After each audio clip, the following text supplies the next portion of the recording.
Man, oh man, look at the length on this one, huh? I've had some people tell me they'd like to see a longer video from me or getting more in depth into something because my videos are so short. So I thought, why not? This would be a good subject. If you don't know much about Sirius and Dog Star here, this is going to be really cool for you because I think this is some really interesting, really badass info. And it's pretty neat to me anyway. So let's get into it. Thanks a lot to May in the UK, also known as Dreams Within Dreams, because she's been talking about Sirius lately too. And this is a really killer article. So I'm going to show you, I'm going to just talk a little bit, and I'm going to show you a whole bunch of basically a montage about this star and the cycle that it's on, and how it's our second sun. This is the real Star Wars. It's the morning star Jesus versus the morning star get kicked out of heaven, sad bad guy Satan, if you will. And whenever we talk about positive and negative, negative doesn't necessarily mean bad. It's just two opposing forces. That's all it is. This happens every day. In the morning, the SON Jesus light rises, and then at night, the black sun SUN sunset. The sun falls. Darkness comes upon the earth, right? And Set is the guy that went around chopping dicks off. That's why it's called television Set. That's why it's called Set the Table. It's sacrifice. The table is an altar. It's there to change you. Something had to die in order for you to live. You have a fork, a knife, and a spoon, right? And a fork is the split. The spoon is because you either dig yourself deeper into this pit or this hole, or you'll dig yourself out. And the knife is a representation of you've been cut off from the Father.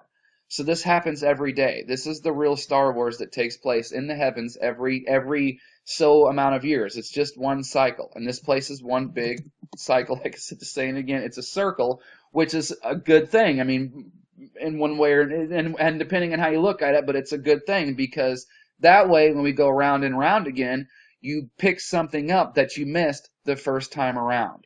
This place is just one big learning center. So anyway, back to this article here. Sirius, this star shines 23 times brighter than our own sun and is known as Sirius, or Earth's spiritual sun. Sirius has long been revered by many ancient cultures and was believed to be the gateway to heaven. In fact, in ancient Egypt, Sirius was considered to be the star of the goddess Isis, who ruled over death and rebirth amongst other things. And I find it really funny, it's no coincidence that the guy who's supposed to save humanity from the Matrix, Keanu Reeves, Neo, was in a band called Dog Star, because that's what Sirius is known as, the Dog Star. Here it is right here, okay? And this is also pretty amazing because, and you'll also, if you do it takes no time at all to do a quick Google search and find that Isis is indeed associated with Sirius. The name is interchangeable. That's why they're telling you and have been telling you since 2012, which you'll learn why that year was important. I mean, it wasn't the end of the world. You'll learn all about this in the video, in the little videos coming up after this one. But they're calling that quote unquote bullshit boogeyman terrorist group ISIS because it's as above, so below. ISIS is coming to get you. Yep, because this thing's coming around, just like it has before. And so we're all under mind control, so I don't know exactly how it works, but it's a way to make you subliminally afraid of it, because it's all fear with this ISIS on the ground, so they want you to be afraid of this thing whenever it comes, when it's nothing, it couldn't be further from the truth. This is a very positive thing. All right? This is my favorite part of the article here. From July 3rd to the 7th of every year, Sirius moves the closest to the Earth, and with our sun further away, Sirius's energy is able to freely flow towards Earth, opening a gateway of energy. So, very neat stuff. Okay, so let's keep going. So, this is why Jesus was depicted as holding up the two fingers, as well as it's always changing of the ages from Pisces to Aquarius, but it's also the two suns. All right, here it is again. Here, this is the same thing with the pillars. That's all this is. And here it is in ancient Egypt. I'm assuming that these are the 7 stars of the Pleiades, but this to me is absolutely the alignment, the star alignment, the sun alignment. And then whenever this happened, the Egyptians were like, oh shit, where'd all this water come from? Because all hell broke loose. Because whenever this alignment happens, cataclysms break out on Earth. And that's even why, we'll get to that in just a second. In Syria here, the flag is depicted with 2 stars. It's the binary star system. It's the 2 suns. And you'll see, like, Syria is huge. I guess it's because it's where all this stuff began. It's in ancient Babylon and Babylonia and Mesopotamia and all that stuff. It's right there in the heart of where our story began. And they went into Syria in World War I. They went into Syria in World War II. And now they're back in there for World War III because there's going to be something huge that comes out of that area. And as anyone who knows even biblical prophecy, that place is supposed to go boom. Damascus is supposed to go bye-bye. And you'll also see, this is very interesting too, you also will see that the Syrian flag is depicted with 3 stars, and that's because they'll never get into this very deeply, but you'll see even from space.com here, they talk about it. This thing will switch over. That astronomers have struggled to confirm a few older measurements of Sirius's system. One 1994 paper in Astronomy and Astrophysics suggested the binary system could actually have a third tiny companion that rotates around Sirius every 6 years. Observations in 2008 with the European Southern Observatory 3.6 meter telescope, however, revealed nothing. That's because, to me, in my opinion, they're not going to let you have. They're not going to tell you that there's a third choice, because there's always the middle path. There's the third choice, but they're not going to get into that with you, so they're not really going to reveal that. But if you look further into the stuff, you'll see this very huge, ancient culture called the Dogon. Dogon, as in Dog Star. They talked about how this thing was around. So that's why the Syrian flag is also depicted as having 3 stars. Back to this thing. Where did it go? Okay, so you'll see this is from Santos Bonacci, and here's another thing too. All right, I wanted to come on here and talk about. Let's not turn this into a flat Earth video, please. Okay, let's just listen to the information and just. Let's not turn this into a flat Earth thing, okay? And as far as Santos Bonacci goes, I'm not a big fan, especially the guy got himself in trouble a couple years ago. But if you don't like him, you don't have to like these people or believe in everything they say. Some of the stuff they say is dead on, and I think this guy gives us about almost 3 minutes of solid information. Okay, so I'm not pushing Santos or his agenda or whatever his perspective might be. I'm just saying I feel like I collected a good montage of this star Sirius, and I really think how that guy breaks it down is amazing. And so when you'll understand what this means whenever you watch it. But because like I said, they're just 2 opposing forces, all right? And whenever these stars get close to each other, we achieve 100%, capacity, if you will, potential. And so this is also, as it always has been, it's cosmic energy. It's just a symbol of power. This is the bell. On one perspective, it's the all-seeing eye. On one perspective, it's the woman's vagina. This is also why they call the White House the Oval Office. It's just all a big symbol of power. So, let me take a second here and pause this and make sure I got everything I want to say out before I start the videos. Oh, you see, I'm glad I did that because I almost forgot something really important I wanted to say. Okay, so I've talked about this before, and if you never heard of it, there's this thing called the faint young sun paradox. All right, and it describes the apparent contradiction between observations of liquid water early in Earth's history and the astrophysical expectation that the sun's output would be only 70% as intense during that epoch as it is during the modern epoch. So long story short, they say the sun was 70% dimmer back then, but the Earth wasn't. It should have been a big ice cube, but it wasn't. So they're very confused. Scientists, it's all a theory with these guys. You'll never get the straight answer, and even in mainstream science, it's always just theories. That's all it is. So that's all I'm proposing to you is just theories too, as well. But so anyway, this young faint sun paradox, the scientists are asking, well, if the sun was 70% dimmer, how come this place isn't one big ice cube? And you'll learn more about this, as I said later in the video here. But that's because there was less light because the sun was further away, less heat, but we had 2 suns heating the system or warming the solar system, right? So that, to me, that explains that. But they're not going to tell you that because they'd have to get into Sirius and all this kind of shit, and they're not going to do that. So I think I'm pretty much done here with what I wanted to say about it. I just wanted to make sure I drove home the fact that it's not a flat Earth video. Please don't turn it into that. And I know a lot of people, they see Santos Bonacci and they're going to get triggered. So I just listen to the stuff. It's really fascinating to me. It gets into the ancient Egyptians and why the pyramids of Giza are set up the way they are. It's one big clock. This stuff there's something very much to it all. Okay, and I think that's all I really wanted to say. I know I talk kind of fast, but this is a super long video, and I'm just trying to do my best, and I probably just really rambled on like crazy. I'm gonna go. Oh, one other thing I wanted to mention too, right, is that's why I do think that they call people sir. That's why that's the highest ranking. You're called sir. If you're either an officer or you're not, and you're called sir, and that's because it's a reference to Sirius. You know, the master, the dog star, the brightest star in the sky. You know, so that's why I didn't like the military when I was in it. For sure didn't like what I saw. Wasn't a big fan. But anyway, I guess I probably shouldn't have said that. But who cares, right? So I think that's why they call people sir. It's all tied to the stars. It's all about the stuff that's above us. You know, as above, so below. All right, thanks to my subscribers. You know what? Just to make sure I got this, because I kind of watched it again, I want to make sure I'm clear. So Syria, of course, is reference to Sirius, right? So there's the binary star system. And then with this stuff, with the Egyptians, because this is whenever the flood also happened. There's also a whole other, I think, event as well that accompanied the flood in ancient Egypt that the Bible talks about, and also talks about the sky falling and the waters coming from above, and flooding the area, or flooding the world, I mean. But this is, I just want to make sure I'm clear about that this alignment happened, and that's why they got the boats, because this is in reference to the flood and the big cataclysm happening. And then also I wanted to, I forgot to mention something, this awesome article that Sophie found. So from July 3rd to the 7th every year, Sirius moves closest to the Earth.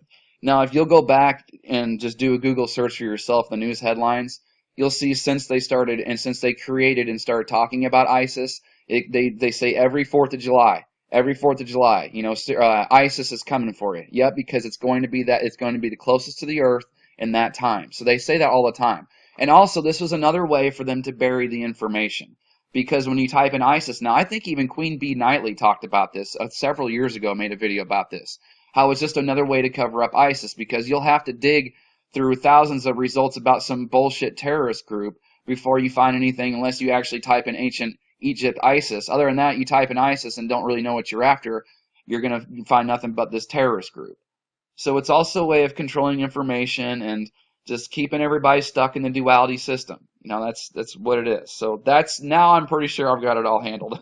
Thanks for your patience, and enjoy the rest of the videos. They're pretty neat.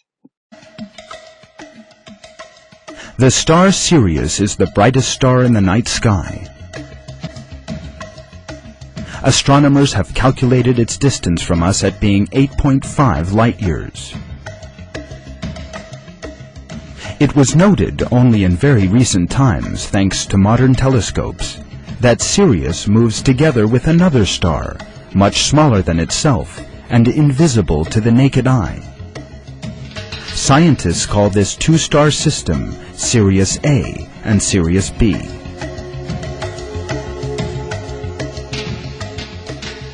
The larger of these is Sirius A, which is the brightest star that can be seen with the naked eye.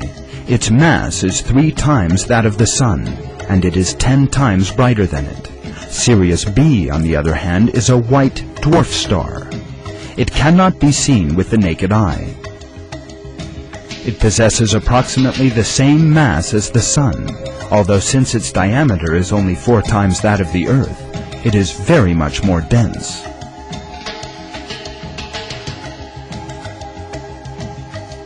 The stars in the Sirius system are heading towards our direction at thousands of kilometers an hour. The duration of the rising of Sirius on Earth's horizon is exactly the same as our solar year. In other words, 365 days and 6 hours. Because they had discovered this interesting common feature in the star Sirius and the solar system, the ancient Egyptians declared the day when Sirius first appeared on the horizon to be the first day of their calendar year. Because of such characteristics, the star Sirius became a focus of interest for a great many ancient civilizations. It was believed that this star possessed various powers, and some people even went to such excesses in their depravity as to worship it. The point requiring attention here is the double, bow-shaped orbit of the 2 stars around one another. We've seen that the star Sirius is referred to in Surat an-Najm, verse 49. We also encounter a very wise analogy in verse 9 of the same surah. He was 2 bow lengths away, or even closer.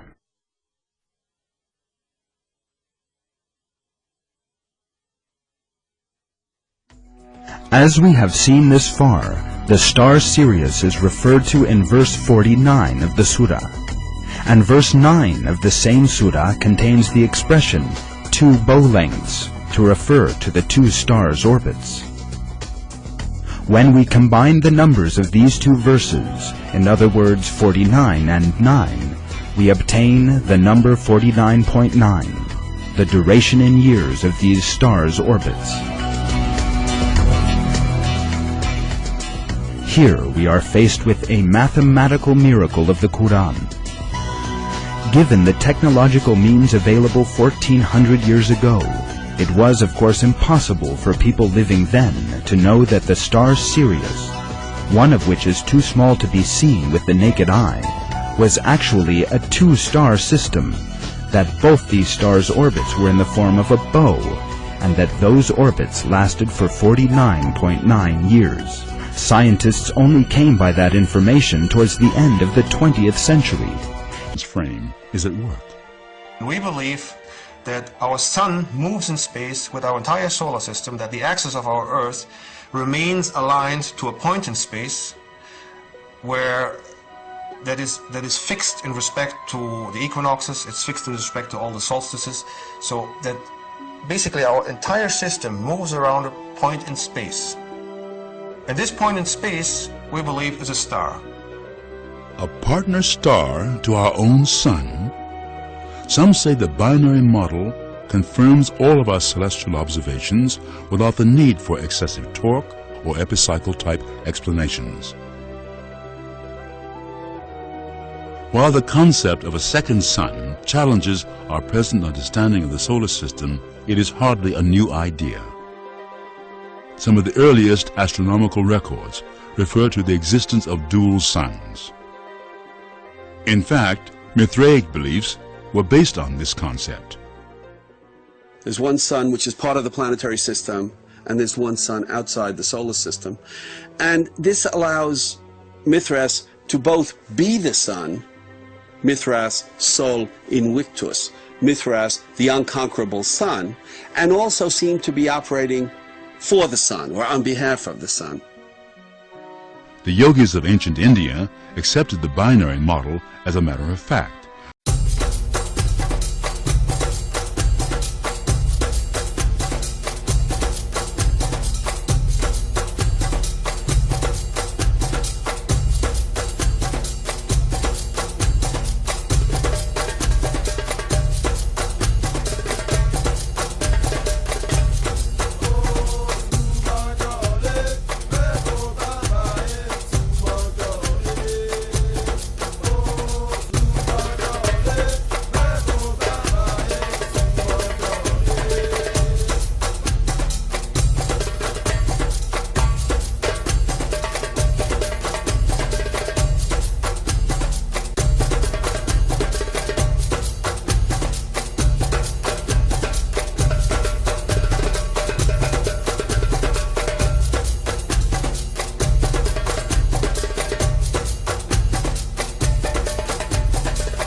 lines.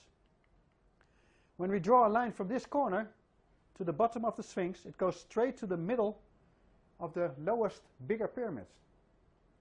By doing so, we divide the full circle into 1/3, and the other one is 2/3. So that means that this is a side of a perfect triangle. Here we see it. And the other perfect triangle starts in the top pyramid, in the northeast corner of the biggest pyramid, of the Great Pyramid. So this is a very ancient symbol. It's a symbol, the seal of Salomo. It's very beautiful that is present on the Gizeh Plateau. And why is that? Because it's a clock, and the clock goes this way, goes counterclockwise. And the full circle is nearly 26,000 years. This is the moment Leo started. Then it became dark. And this is the moment where Aquarius will start. Then it will be light. So this is the dark period, half a circle, and then a half a circle, a light period. What did they do to help us remind us about this, to help us interpret this clock? They built the Sphinx, the Great Sphinx. What does it mean? This is the body of Leo, of a lion, with the head of Aquarius. That is what we see here. It's very obvious, but we didn't see it for thousands of years. So what does it actually mean? This is a moment in time. What moment in time? How can we precisely know what moment it was? To help us find that exactly right moment, we have to look at the shafts in the Great Pyramid. And those shafts are aligned to certain stars. It's aligned, of course, to Sirius, the dance partner of Helios. It's aligned to the lowest star in the belly of Orion, and Orion's belt. Sorry, belly belt. And these two stars also. We first saw Tuban. We saw in the previous part, Tuban is on the circle of the precession, and also this one is related to the precession cycle. So the pyramid builders chose 4 stars to help us remind about the precession cycle. That's why they did it. The only thing we have to do now is to find the exact moment in time when those stars were perfectly aligned with the shafts inside the Great Pyramid, from the King's Chamber and the Queen's Chamber. And that moment, according to my calculation, is 2309 BC. So we know that this moment is nearly 2300 BC. We just go back in time. We'll do that later. These three pyramids represent, everybody knows that because of the work of Robert Bauval, represent the stars in the belly, in the belt of Orion. And that's exactly what we see. We see here 3 stars horizontal.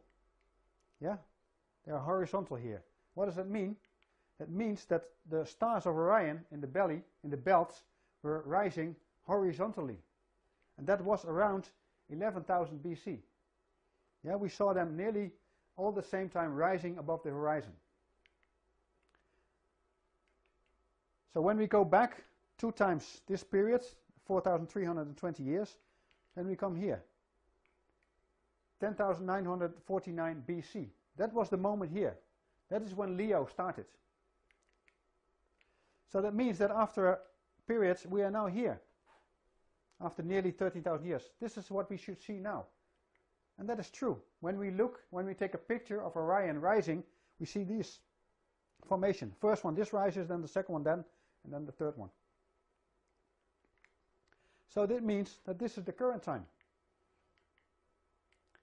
And that will be 2012. That is the moment when we hit the light period again, when we go to the age or the eon of Aquarius. So we had 13,000 years of darkness, and then we will have again 13,000 years of light. And that is the message of the pyramid builders. In 2012, the great year spring will start, bringing a bright new day. And that is why all the dark systems we have now, the money system, the control system, all the divide and conquer is going on, all those things will disappear. We will make a full new start. We will reinvent everything, and we'll start a new way of living on this planet. Think about everything in the news whenever that guy says that, right? The monetary system is failing. The mainstream media is failing. The entertainment industry, the political system, the churches, they're all being exposed as being sexual predators and pedophiles. right? And look, even Donald Trump, right? That's what he said. Oh, you need to vote for me because the system's broken. You know, you don't need a politician. You need me. All this stuff is going to go away and be replaced with something even older, but disguised as something new. Spring will start, bringing a bright new day. And that is why all the dark systems we have now, the money system, the control system, all the divide and conquer is going on, all those things will disappear. We will make a full new start. We will reinvent everything and we'll start a new way of living on this planet. Here we have the famous Zodiac of Dendara. This is a copy. The original was taken by the French during Napoleon's expedition in 1798 and is in the basement of the Louvre. One of the things that we agreed with Sahi was for many years, he wanted the original Zodiac to return to Egypt, the Rosetta Stone, which is in the British Museum, and the bust of Nefertiti, which is in the Berlin Museum. They belong here. We agree with that. What it clearly shows, this copy is still an excellent copy, all signs of the Zodiac, Leo, Taurus, Sagittarius over here, all around you see all the signs of the Zodiac. There was total knowledge of astrology, which the Greeks refined, did not invent, but they refined. But there is a secret meaning here, which very few people understand. Cancer, right here in the center, plays a key significant role. The great French Alsatian mathematician philosopher R.H. Waller de Lubitsch, who John Anthony West is the champion of today, did some incredible calculations, showing, because he was a mathematician, showing that there's different angles, everything is leading to cancer, to everyone to look at cancer here. So what do we know? Based on my research, the research of Barbara Hand-Clough and others, there's no evidence that human beings practiced astrology or astronomy before 8000 BCE. 8000 BCE is the age of cancer. The Zodiac is telling us when astrology began. And that also tells us that before that there was a global cataclysm. But yes, exactly. And it's also indicating that there was no age of Leo, it starts with Cancer. They surmised that it went back during the whole procession that there was an age. So this is why, for those who argue that the Sphinx represents the astrological signs of Leo and Virgo, impossible. For when the Sphinx was created, there was no astrology. Because that's when the ancient people say the sky fell. Exactly. And so the axis of the earth may have been different at this time. Exactly. And so the people started observing at 8000 BCE, created the zodiac, created the constellations, and created the idea that we needed to predict because an invader had come from the sky. Something had damaged the earth, and so they needed to go to solstices, equinoxes, eclipses, study all of these things so they could perhaps predict when another invader. Became obsessed with time and prediction. Did not exist in ancient Kemet at all. And so the obsession with the sky then becomes a result of the fear of a return of the great cataclysm. As people have been saying on this tour, PSD, incredible PSD. Those that survived the cataclysm were obsessed with trying to know if it was going to happen again. And they had this collective fear that pervaded all that they did. So yes, when the sky fell.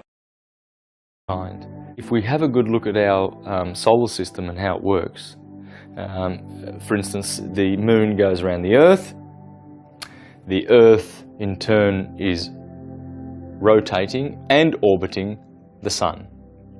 So it takes 365 days to go around the Sun. Now our Sun in turn is orbiting Sirius.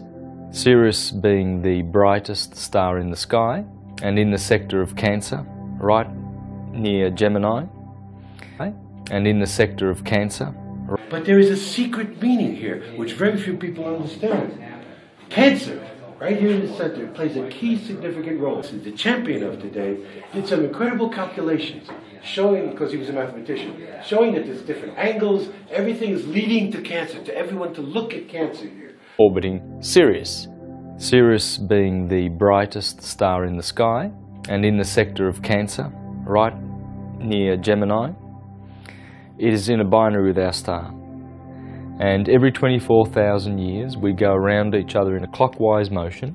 Sirius and our Sun have been going away from each other for the last couple of thousand years, and now they've turned the corner, so they're heading towards one another. As we reach the outer limits of that orbit, that elliptical orbit with our Sun and Sirius, this is where the Iron Age is. The Golden Age is when they are close to each other, and then as they separate, they go through the Silver and the Bronze to the Iron Age. Well, that affects the consciousness of mankind. because we have 100% consciousness when the two stars are close to each other. The consciousness falls to 75%, 50% and 25%. We've not enjoyed full consciousness for a long time, and many of the gifts and abilities and powers that we once had.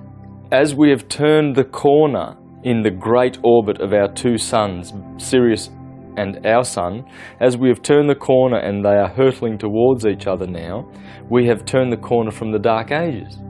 We've come out of the dark period because the suns have been pulled apart and their influence is weakened, and therefore our consciousness has dropped, and we're in the Dark Ages. Now they're pulling towards each other, bringing us to a higher consciousness, and that's nature.